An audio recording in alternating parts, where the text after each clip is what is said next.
lorsque l'eau sort du calcaire en pied de falaise par exemple, comme souvent les sources sur ce bassin, cette eau arrive dans la rivière et elle rencontre des petites chutes et elle est précipitée. Et là, le gaz carbonique se dégage de cette eau et on a une précipitation des carbonates de chaux qui sont contenus dans cette eau. Ces carbonates se déposent sur la végétation et encroûtent la végétation.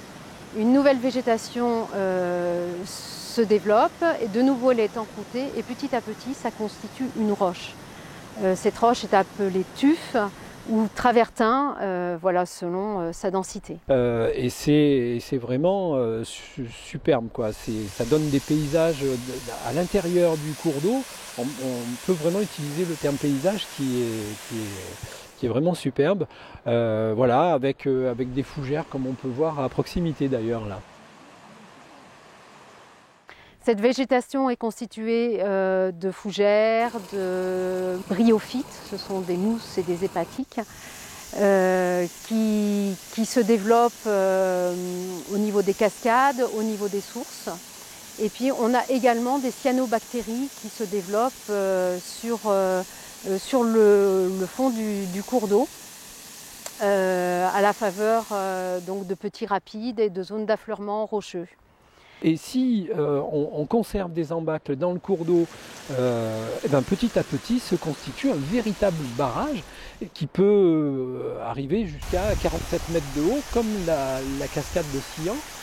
D'ailleurs, le site où on se trouve là, on le voit juste en face, en rive gauche. On est vraiment sur le site d'un ancien barrage de travertin. Alors on ne sait pas trop s'il a été supprimé ou enlevé par l'homme ou si ça s'est fait naturellement.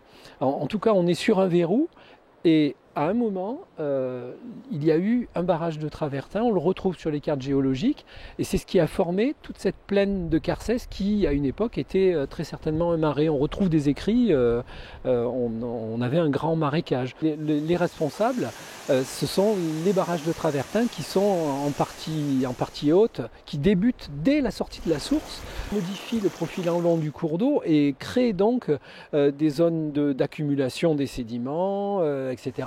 Voilà, à l'aval d'un bassin, d'un barrage de travertin, on peut avoir un écoulement tout naturel de la rivière. Et puis subitement, à nouveau, on a un barrage de travertin qui s'est formé. Et là, voilà, un milieu beaucoup plus qu'on appelle l'antique, quoi. Donc les barrages de travertin génèrent quand même une diversification dans les milieux absolument fabuleux, quoi.